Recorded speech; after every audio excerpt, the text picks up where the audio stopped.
Prime time में आप सभी का स्वागत है। मैं हूं आपके साथ नीरू शर्मा। प्राइम टाइम में आगे बढ़ने से पहले आइए नजर डालते हैं इस वक्त की प्रमुख सुर्खियों पर। सीपीआईएम के वरिष्ठ नेता मोहम्मद यूसुफ तारिगामी ने मुद्रास्फीति, बढ़ती बेरोजगारी सहित अन्य मुद्दों को बताया चिंता का विषय। प्रवेश बिंदु और पार्किंग क्षेत्र पर नए शुल्क लगाए जाने पर मैक्सी कैब चालकों ने श्रीनगर हवाई अड्डे पर किया विरोध।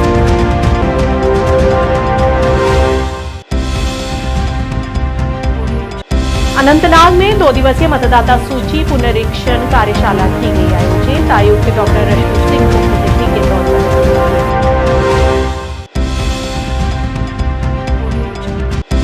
कारगिल के कबाड़ी नाला क्षेत्र में भूस्खलन से 5 लोग फंसे, सभी को सुरक्षित बचाया गया।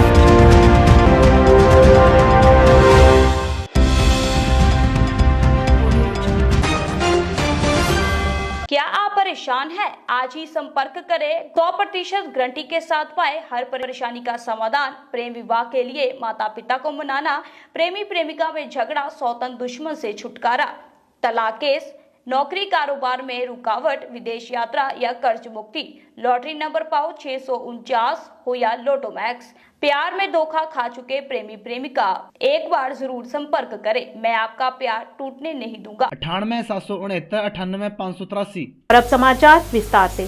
सीपीआईएम के वरिष्ठ नेता मोहम्मद यूसुफ तारिगामी ने कहा कि अगर अलगाववादी पार्टियां और जमात इस्लामी लोकतांत्रिक प्रक्रिया में भाग लेती हैं तो इसमें ये स्वागत योग्य कदम है। तारिगामी ने कहा, मुद्रास्फीति, बढ़ती बेरोजगारी और किसानों के सामने आने वाले मुद्दे देश के लिए एक बड़ी चुनौती के रूप में उभर रहे हैं, जो एक गंभीर चिंताजनक स्थिति पैदा कर रहा है। इस मौके पर मोहम्मद अफजल परे, जहूर अहमद मोहम्मद सहित अन्य नेताओं ने भी भाग लिया।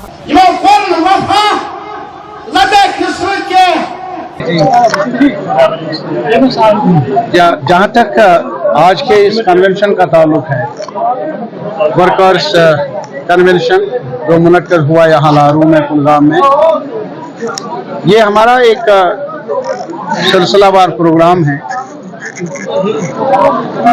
आवाम के साथ, अपने कारकुनों के साथ, हमदर्दी के साथ राबिता कायम करने का, राबिते को आगे बढ़ाना, लोगों की बातें सुनना, शिकायतें सुननी और कुछ हम भी बोले वो भी सुने, यही प्रोग्राम है हमारा और यही सिलसिला है जिसका एक कड़ी आज का प्रोग्राम है। और जहाँ तक हमारी नज़र में मौजूदा सूरत हाल का ताल्लुक है, काफ़ी परेशान कुन है कश्मीरी आवाम के लिए बहसीत मजमूई, और जम्मू के लोग भी परेशान हैं। लेह और करगिल भी बहुत ज़्यादा नाखुश हैं। जो कहा गया था बीजेपी सरकार की तरफ से 5 अगस्त, उससे पहले भी, उसके बाद भी, उसके उलट ही उनका अमल रहा, उनकी करनी रही। और आज आप देख लीजिए, जायजा ले लीजिए, बाजार जाना किसी के बस की बात नहीं है। आम शहरियों की इतनी महंगाई है, बाजार इतना ज़्यादा तेज़ हो चुका है, दवाई चाहिए बीमार के लिए बहुत मुश्किल है। रोज़मर्रा ज़िंदगी के मसाइल इतने उलझ गए हैं कि अब कोई दरवाज़ा भी नहीं नज़र आता लोगों को जहाँ से उनको कुछ आसाइश मिले, कुछ आराम मिले, कुछ राहत मिले। कुलगाम क्या, हर इलाके में पकड़ दकड़ का सिलसिला बराबर जारी है। अभी भी आप देख लीजिए, यहाँ कई लोग हैं, कई बहनें हैं जो वावेला कर रहे हैं। उनके बच्चे या तो मुख्तलिफ कैंपों में ज़ेर हिरासत है या मुख्तलिफ एक्ट्स के तहत मुख्तलिफ जेलों में बंद है। ये शायद कुलगाम में ही नहीं, ये और इलाकों में भी ऐसा ही सिलसिला है। और फिर सरकार का मानना है कि अमन कायम हुआ है, नॉर्मल सी आई है। नॉर्मल सी अमन कब्रिस्तान में भी होता है, लेकिन वो अमन कश्मीरियों को नहीं चाहिए। श्रीनगर में मैक्सी कैब चालकों ने नए पार्किंग शुल्क और अनियमित वाणिज्यिक वाहनों की उपस्थिति के खिलाफ कड़ा विरोध जताया है। उनका दावा है कि इससे महत्वपूर्ण वित्तीय बोझ और अनुचित प्रतिस्पर्धा पैदा हो रही है। ड्राइवर विशेष रूप से श्रीनगर हवाई अड्डा प्राधिकरण द्वारा लागू किए गए हालिया बदलावों से चिंतित हैं, जिसने प्रवेश बिंदु और पार्किंग क्षेत्र पर नए शुल्क लगाए हैं। बैनर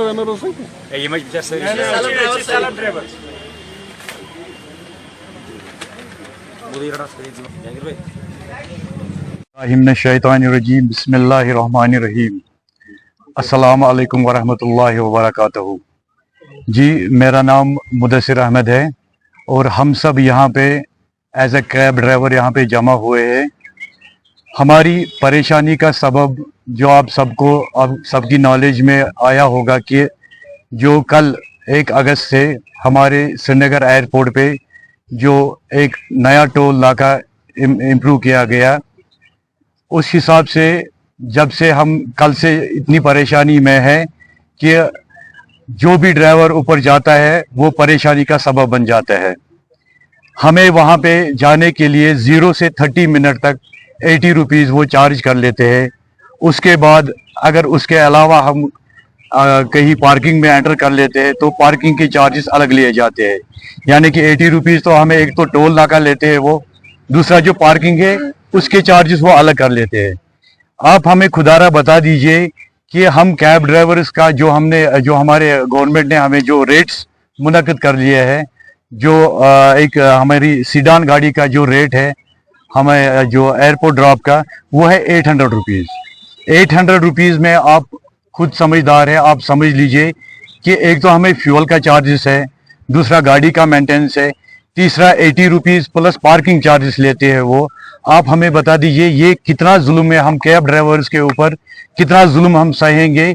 इसके ऊपर हम एडमिनिस्ट्रेशन से गुजारिश करते हैं, हैंड फोल्डेड मोदबाना गुजारिश करते हैं कि इस मसले पर मेहरबानी करके मतदाता जागरूकता और भागीदारी बढ़ाने के एक ठोस प्रयास में अनंतनाग के जिला निर्वाचन अधिकारी ने शिक्षा विभाग के सहयोग से मतदाता सूची के पुनरीक्षण पर केंद्रीय 2 दिवसीय कार्यशाला का आयोजन किया। सप्ताहांत में आयोजित इस कार्यक्रम का उद्देश्य ये सुनिश्चित करना था कि मतदाता सूची अद्यतन है और प्रत्येक पात्र नागरिक मतदान करने के लिए पंजीकृत है।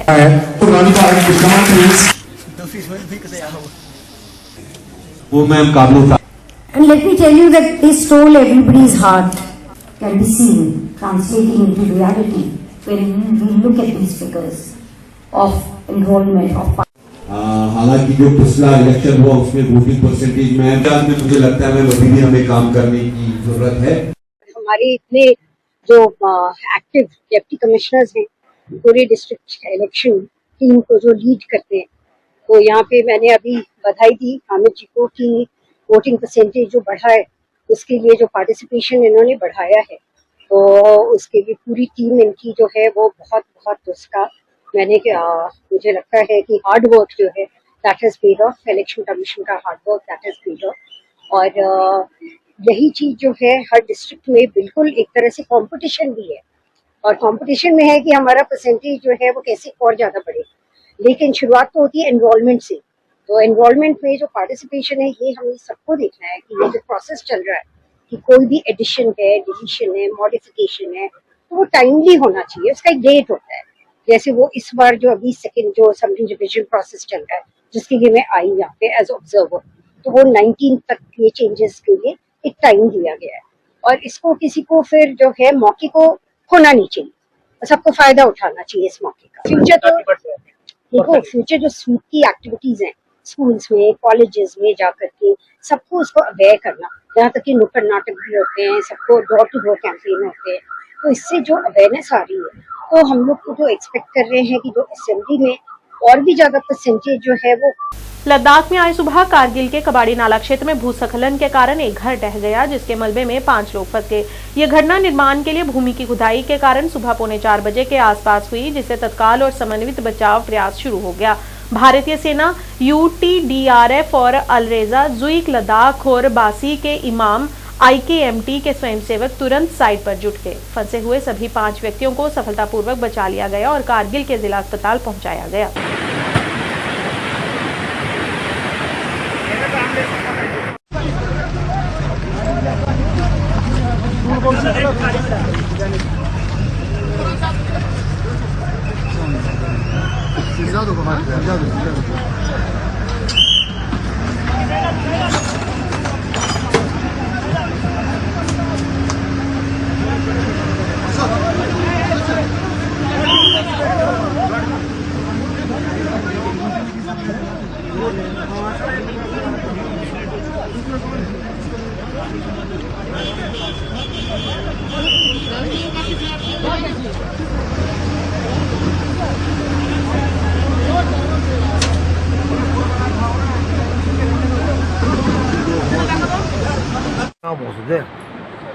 क्या भरोसा है ना ये तो सफाई कर रहा है ना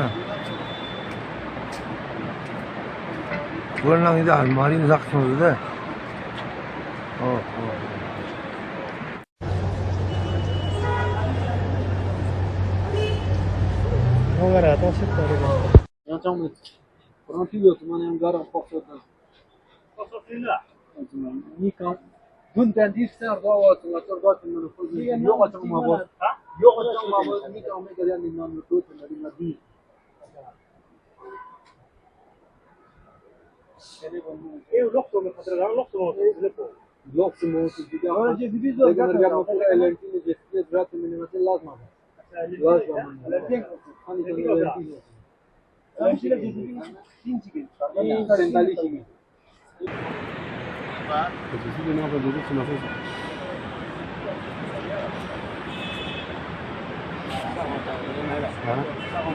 छोटे से कबाड़ी लुगमा का यहाँ पर जो ज़मीन खिसक गई है, ऊपर से 2-3 मकान यहाँ पर आए हैं, तो इसमें 4-5 आदमी दबे थे, लेकिन उन्हें बचाया गया है यहाँ पर। तो अभी भी कभी भी ये साइड्स पे जो है वो गीला नज़र आता है, वो ब्लास्ट हो सकता है। तो ताहम इस वक्त जो है जो घर के जो 3-4 आदमी थे उन्हें बचाया गया है। जीसीबी यहाँ नीचे आई हुई है, जीसीबी के ड्राइवर को भी बचाया गया है।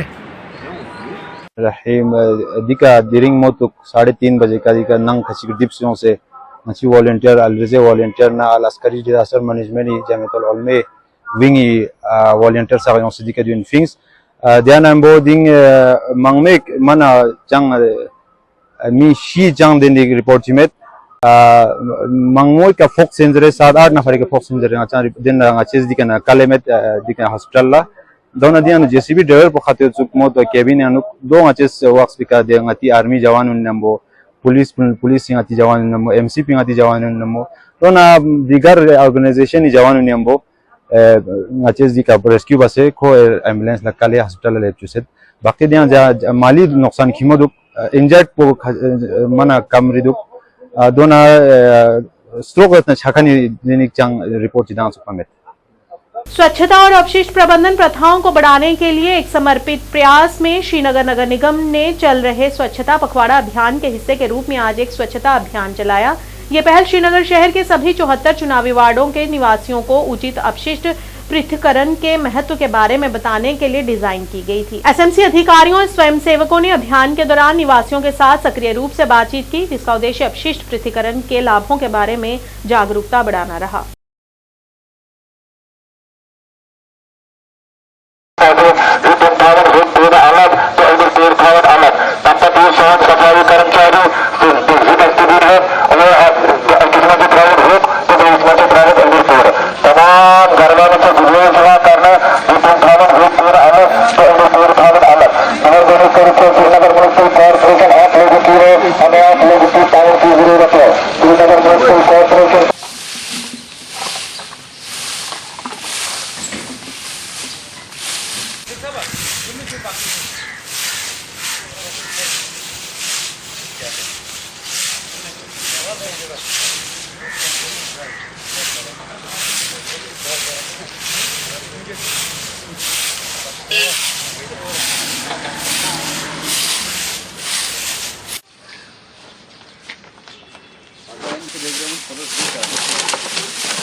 अस्सलाम वालेकुम म्युनिसिपलिटी पे मेहरबानी कर दोन डस्टबिन मज कूड़ जमा यानी कि हुक अकिस डस्टबिन मज उधर बेस डस्टबिन पता सन 2 डस्टबिन तथ मज हुक त्राउन अलग उधर त्राउन अलग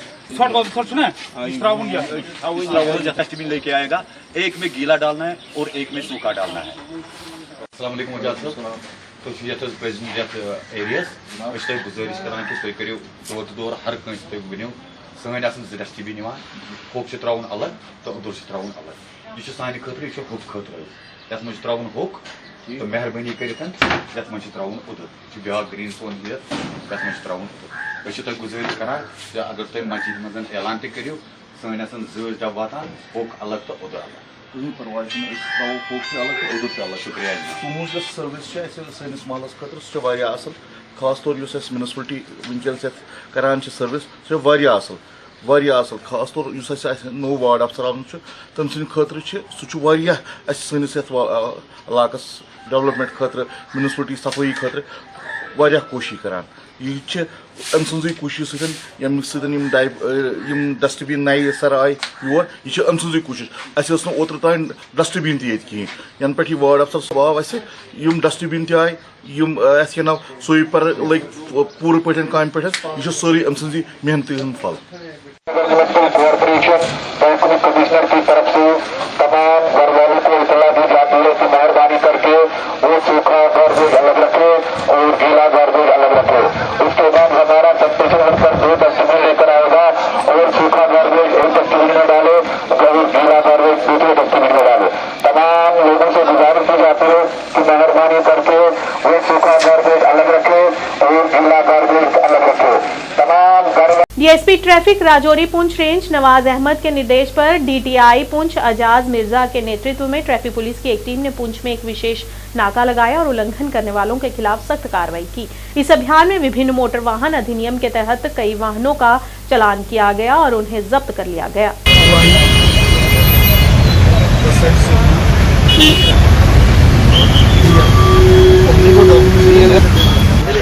जहाँ रुका था तो भागा बता के जाना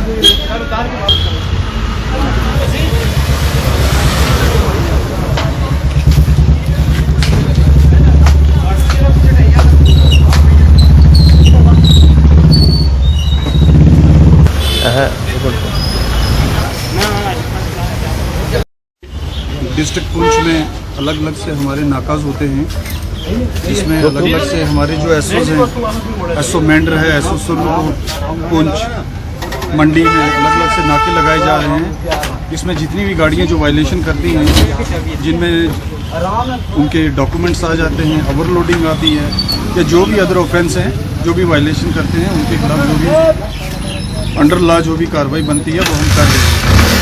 इसमें पेरेंट्स से एक मेरी रिक्वेस्ट रहेगी कि आपने अपने बच्चों को गाड़ियां लेके दी हुई हैं, मेहरबानी करके उनको अच्छे से हेलमेट लेके दें जिनके पास लाइसेंस है। पहली बात तो ये, जिनके पास लाइसेंस है बच्चों के पास, उन्हीं को चलाने की परमिशन दें। जिन बच्चों के लाइसेंस बन गए हैं उनको आप इतनी कीमती गाड़ियां लेके दे रहे हैं, उनको अच्छे से हेलमेट भी लेके दें, हेलमेट पहनने की तनकीद करें। अल्लाह ना करे कहीं कोई स्किड कर जाए गाड़ी को कुछ, तो उसमें उनकी जान को ज़्यादा खतरा ना लाक हो।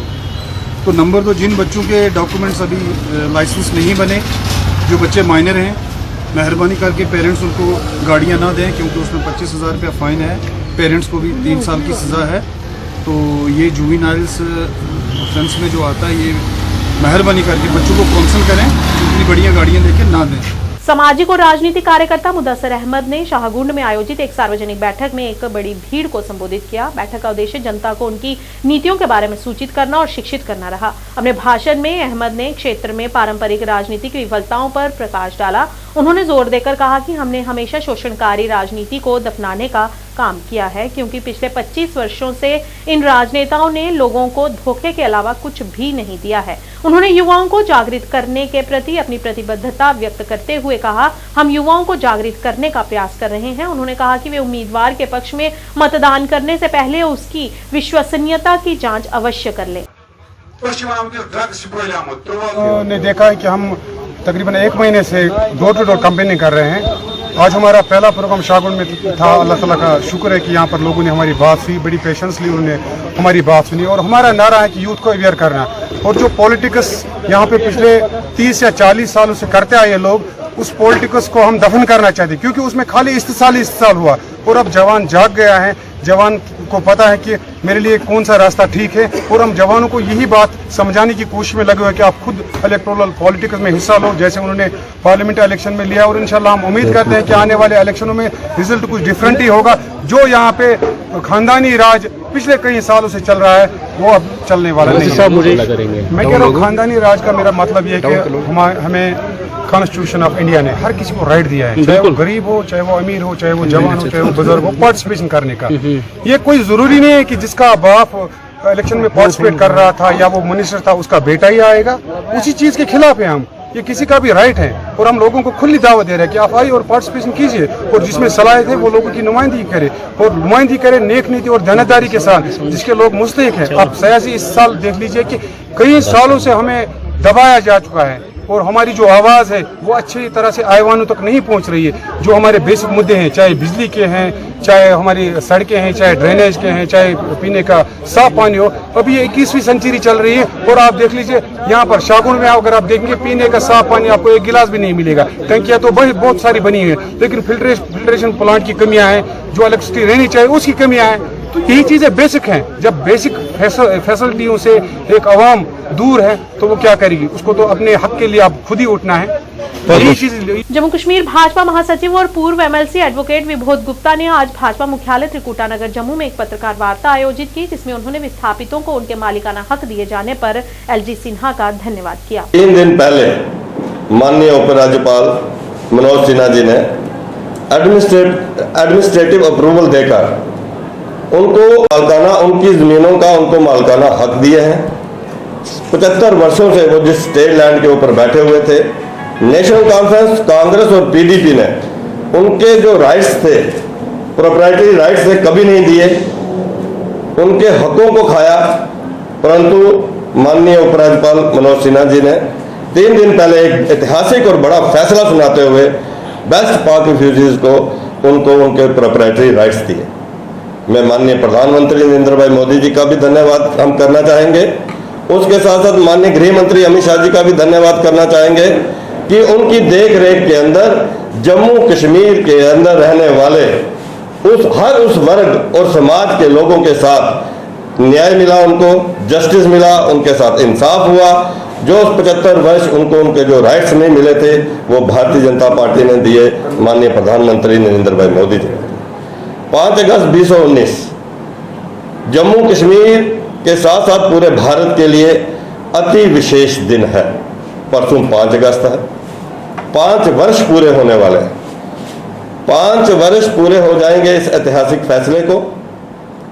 उसके लिए भी मैं धन्यवाद देना चाहूंगा पूरी जम्मू कश्मीर की जनता की तरफ से। जम्मू कश्मीर में अगर आने वाले दिनों में विधानसभा चुनाव होते हैं तो भारतीय जनता पार्टी सभी 90 सीट पर अकेले अपने दम पर चुनाव लड़ेगी।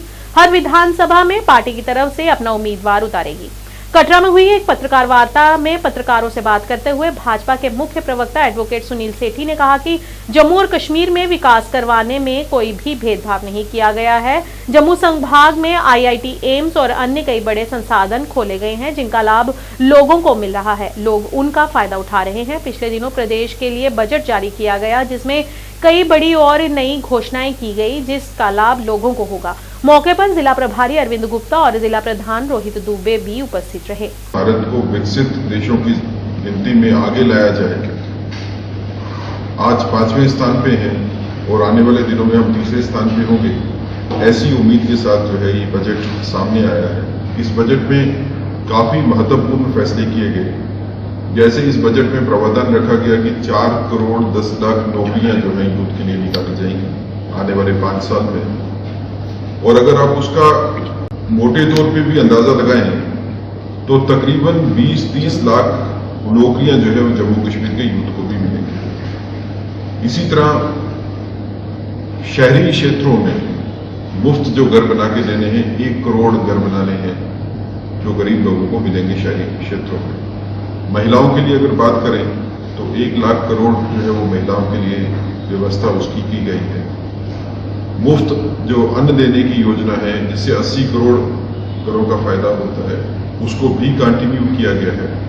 इसी तरह काफी बेहतर प्रावधान जो है जिसमें किसानों के लिए जो है 1 लाख करोड़ रुपया रखे। तो हमें लगता है कि वो टूरिस्ट जो कश्मीर में जाता है, जो लेजर टूरिस्ट है उनमें से काफ़ी टूरिस्ट जो है वो जम्मू में भी आएंगे और ज़्यादातर खासकर अगर बात करें क्योंकि कटरा में बैठे हैं तो काफ़ी टूरिस्ट जो कश्मीर जाता है उनमें से वो कटरा में भी आएंगे माता वैष्णो देवी जी के दर्शन करने के लिए। युवा सम्मेलन कार्यक्रम का आयोजन डाक बंगला बारामूला में किया गया। इस मौके पर भारतीय जनता युवा मोर्चा के प्रदेश प्रमुख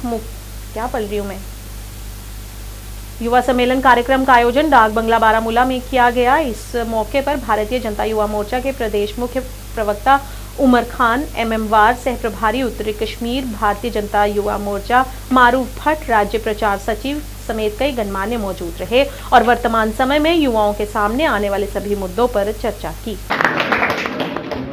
जो गेस्ट हैं डिस्ट्रिक्ट प्रभारी साहब का और सभी कार्यकर्ता जो भी BJY के यहाँ पर हमारे सीनियर जिन्हें हम खालसा भी गए तो और जितने भी हमारे लीडर साहिबान, लेकिन घर को हम काम इसके बाद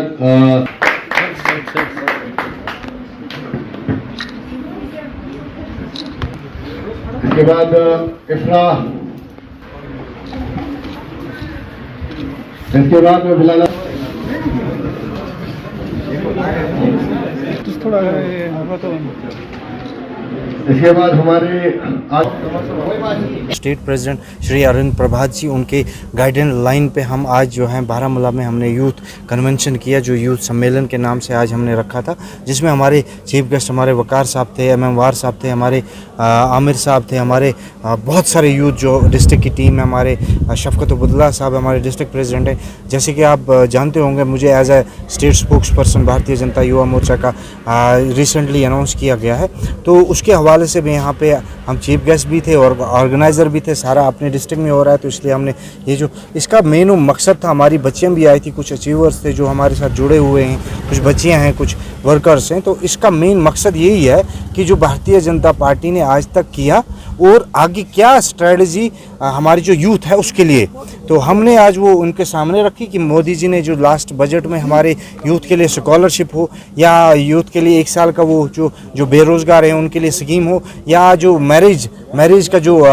50,000 है मैरिज जो स्कीम आई है जो हमारी गरीब बच्चियों के लिए है, तो उन सब की स्कीमों के बारे में हमने यहाँ पे डिस्कशन किया। हमने लोगों को, अपने यूथ को और जो हमारे साथ जुड़ना चाहते हैं उनको, भारतीय जनता पार्टी युवा मोर्चा हमेशा चाहती है कि जो भी यूथ हैं उनके लिए कुछ बेहतर करें और बेहतर इक़दाम उठाए जाएँ।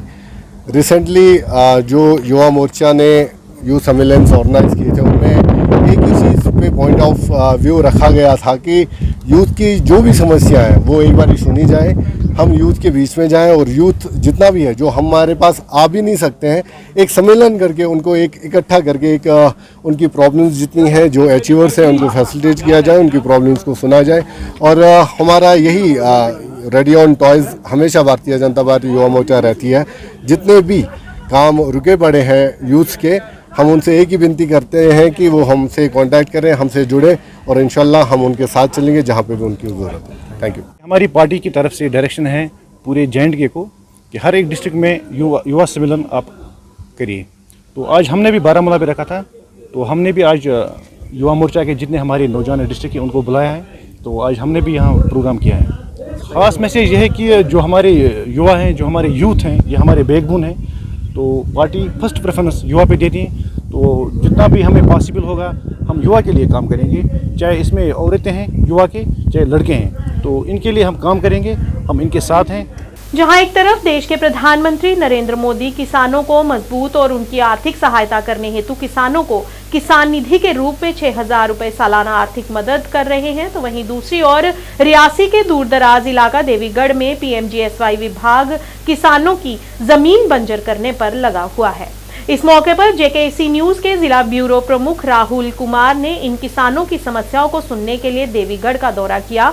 वहां पर किसानों की मुश्किलों को समझने की कोशिश की।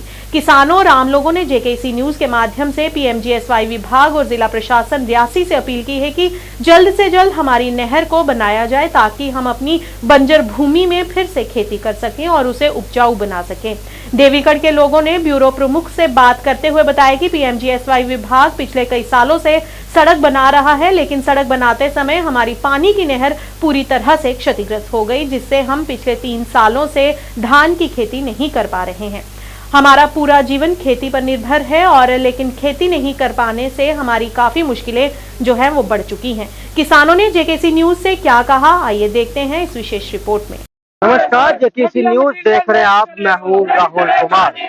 इस वक्त मैं जिला रियासी के दूर दराज इलाके देवीगढ़ पंचायत में हूँ और ये तहसील भमा का इलाका है और जहाँ पे लोग सड़कों पर उतरकर प्रधानमंत्री ग्राम सड़क योजना के तहत बनाई गई सड़कों के जो डिपार्टमेंट है उसके खिलाफ है और इनका जो साफ तौर पे कहना है, क्योंकि यहाँ पर एक तो डिपार्टमेंट की तरफ से घटिया मटेरियल का इस्तेमाल किया जा रहा है और दूसरी तरफ कुछ उनकी जमीनें हैं जहाँ पे वो बंधे हो चुके हैं, पिछले कई सालों से वह खेती नहीं कर पा रहे हैं और इन लोगों से एक एक करके बातचीत करेंगे और जब बातचीत करने की कोशिश करेंगे आखिर सड़कों पर उतरकर ये क्या चाहते हैं। मिली जानकारी के अनुसार इनका ये कहना है, क्योंकि पिछले कई सालों से ये सड़क का काम चल रहा है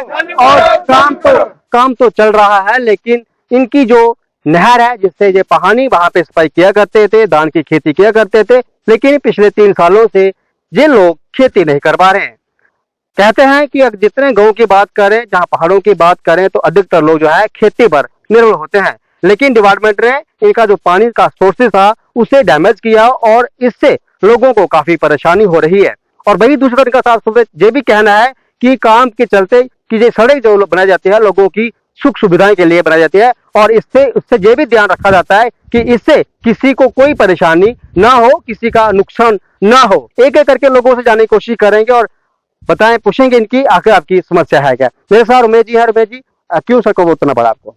साहब जी, हमें सड़क पे उतरना हमारी एक बहुत बड़ी मजबूरी बन गई थी, क्योंकि रोड की वजह से जहाँ से हमारा पानी आता था नहर का, वो डैम जो बना होता था पानी का वो ही डैमेज हो गया, सारा मटेरियल उसमें गिरा, वो बंद था हमारा। उसकी वजह से आगे जो जितने भी हमारे ये गांव में होते हैं, घराट बोलते हैं उनको हम, यहाँ से लोग पहले चक्की सुविधा नहीं होती थी तो घराट से अटल आया, तो वो भी बंद हो गए।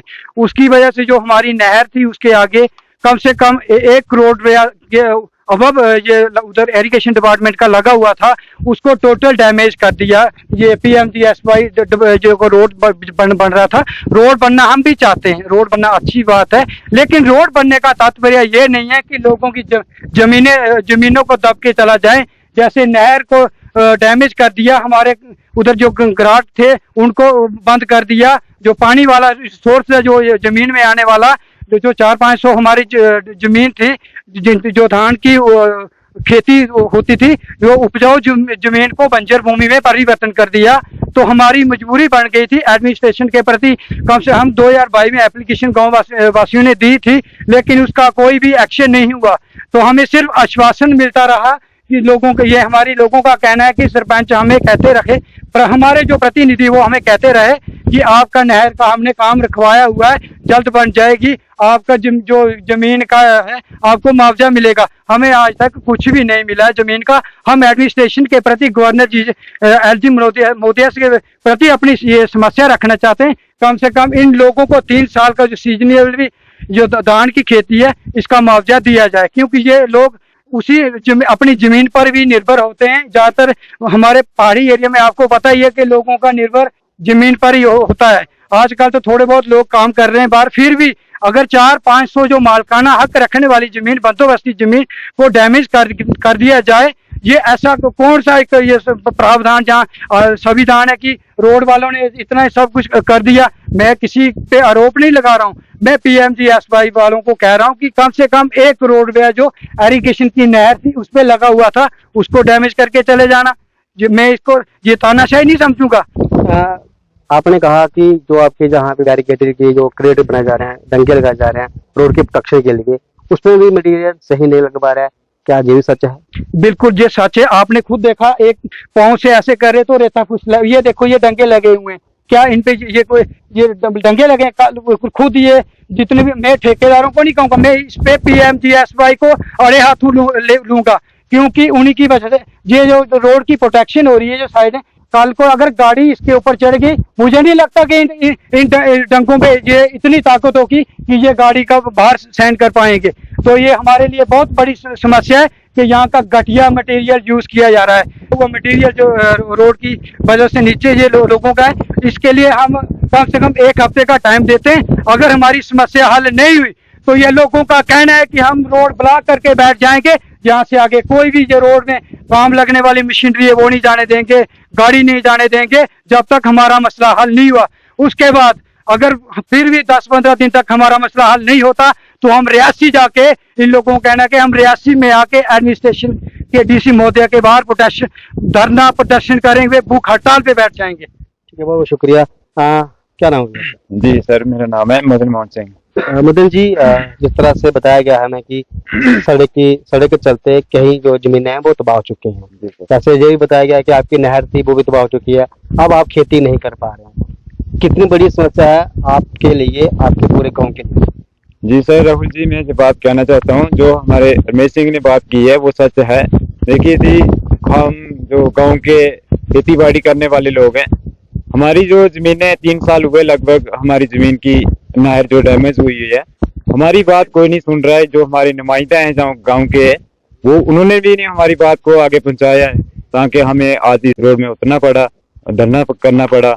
और क्योंकि हमारा ये हमारे महाजन डीसी साहब को मैसेज पहुंचाने जाते हैं कि हमारा जल्द से जल्दी ये हमारा नहर का कुछ करें, और हमें रिक्वेस्ट करते हैं उनसे कि आपको नहीं लगता है कि जो आपके नुमाइंदे हैं उनको भी आपके बीच होना चाहिए था, आपके साथ आवाज को बुलंद करना चाहिए था? हाँ सर, पर इसमें देखिए सर, अगर वो हमारे नुमाइंदा, ये तो आपको देख रहे हैं कि आज सामने, क्योंकि हमारे बीच आज नहीं है, तो कुछ चंद बातें होंगी उनकी, तो तभी हमारे सामने हमारे पब्लिक की बात नहीं सुन रहे हैं, तो हमारी पब्लिक की बात आगे नहीं सुना रहे दे रहे हैं। तो ये तो जिस तरह से ये बताया गया है कि लगभग 300-400 कनाल जो आपकी जमीन है वो बंजर हो चुकी है, पिछले 3 साल से आप खेती नहीं कर पा रहे हैं। मुआवजे की बात करी आपने, क्या चाहते हैं कि आपको वो मुआवजा मिलना चाहिए, ताकि जो आपकी 3 साल खेती नहीं हो पाई है, जितना मुनाफा आपको मिलता है उसको वो मिलना चाहिए आपको? जी बिल्कुल सर, देखिए हमारे 3 साल की खेतीबाड़ी का जो टाइम निकला है, हम 3 साल की खेतीबाड़ी नहीं कर पा रहे हैं क्योंकि हमारी नहर डैमेज हुई है।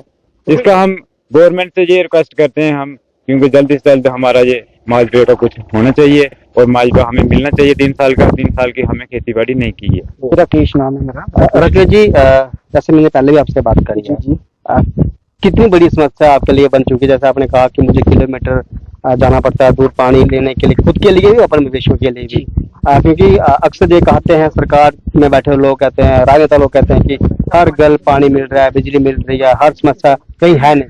क्या मानते हैं, समस्या है आपके लिए या नहीं? जी, मेरे लिए तो बहुत ज्यादा समस्या है। आपने देखा, अभी भी आप कैमरा नीचे की ओर घुमा सकते हैं कि जो मेरी जमीन है उसके अंदर मैंने 3 साल से कुछ भी नहीं उसमें खेती बाड़ी कर पाया हूँ। दुकान से राशन ला रहा हूँ, खा रहा हूँ। मेरे लिए बहुत दिक्कत की समस्या है, क्योंकि सबसे ज्यादा तो मेरे को पानी की बहुत ही ज्यादा प्रॉब्लम है। मैं यही डिपार्टमेंट से गुजारिश करना चाहता हूँ कि मेरे को पानी जल्द से जल्द मिलना चाहिए, और जो मेरा जमीन का ये मलबा पड़ा हुआ है ये उठाना चाहिए। मैंने 2-3 बार बोला भी इनको कि उठा दो, लेकिन इन्होंने मेरी एक भी नहीं सुनी। क्या कहते तब? बोलते हैं हाँ उठा देते हैं, आज उठाते हैं, कल उठाते हैं। बरसात का मौसम चल रहा है, मेरे घर में पानी आ रहा है, तो वो भी इन्होंने नहीं सुनी मेरी बात। तो अभी मैं देख रहा हूँ कि आपका जो घर है वो सड़क से काफी नीचे है जी। तो अभी बरसात का मौसम है, जब बारिश होगी तो खतरा और बढ़ेगा आपके लिए? जी, क्यों नहीं बढ़ेगा। ये जो अभी भैया ने बताया, ये जो डंगे का काम चल रहा है, ये भी क्योंकि ये अगर अच्छा लगा होता तो ठीक था, नहीं तो ये अगर नीचे गिरा तो गाड़ियों के लिए तो मुश्किल होगी। मेरे घर के लिए भी मुश्किल है, क्योंकि सीधा मेरे घर के ऊपर आएगा।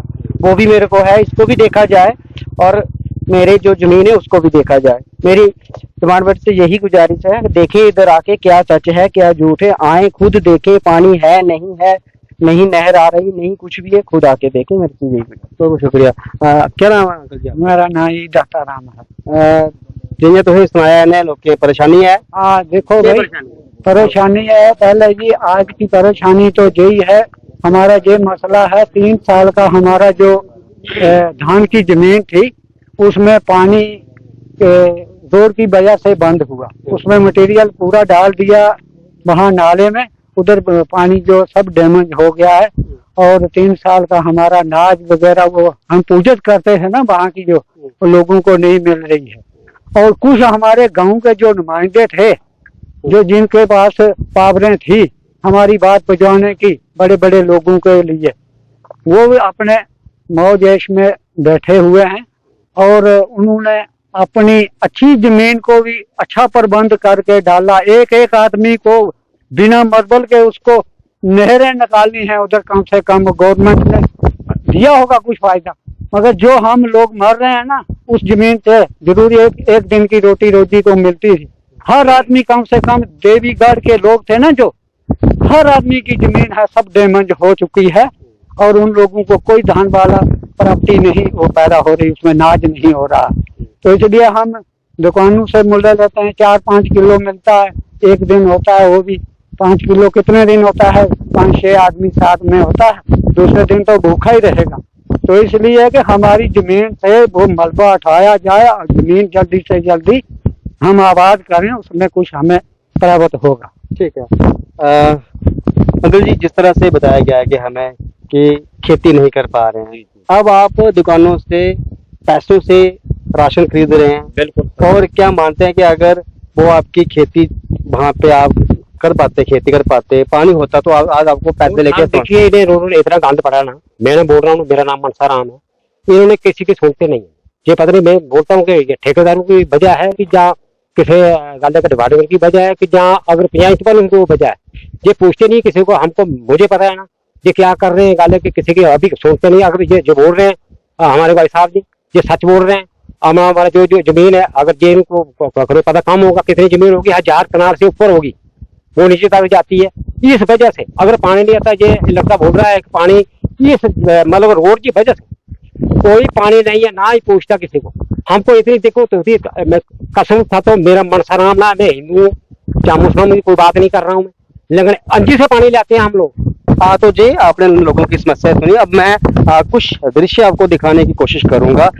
ये देखिए, जिस तरह से इन लोगों का जो कहना है कि ये रोड की प्रोटेक्शन के लिए इसको डंगे जहाँ पे लगाए गए हैं, बैरिकेड जहाँ पे लगाए गए हैं, लेकिन बिल्कुल नीचे जो जमीन आपको दिख पा रहे हैं अपने टेलीविजन स्क्रीन पर, ये माल की जमीन है। और लोगों का साफ तौर पे कहना है, अगर आप इस पर नजर घुमाएंगे तो अगर जहाँ से गाड़ी वाकई जिस तरह लोगों ने आरोप लगाया कि जहाँ पे घटिया मटेरियल का इस्तेमाल किया जा रहा है, अगर इसमें सच्चाई है तो निश्चित रूप से ये आने वाले दिनों में खतरा तो निश्चित रूप से है, गाड़ी चलाने वाले के लिए भी है, और जो इस सड़क के उस पार रहते हैं वो भी आपके लिए परेशानी का कारण बनता है। तो मेरी डिपार्टमेंट से जो अधिकारी हैं, उच्च अधिकारी हैं, उनसे अनुरोध है कि आप खुद मौके पर आके कम से कम ये चेक करें जो मटेरियल आपके द्वारा लगाया जा रहा है, जो वर्कर काम कर रहे हैं, क्या उसकी रेशो सही है या नहीं है, तो आपका चेक करना आपका काम बनता है। और दूसरी बात, जिस तरह से इन्होंने पानी की समस्या बताई, लोगों की जमीनों में मलबा जो आपने डाला उसको उठाना, क्योंकि सड़क बनाते समय परेशानियां तो आएंगी,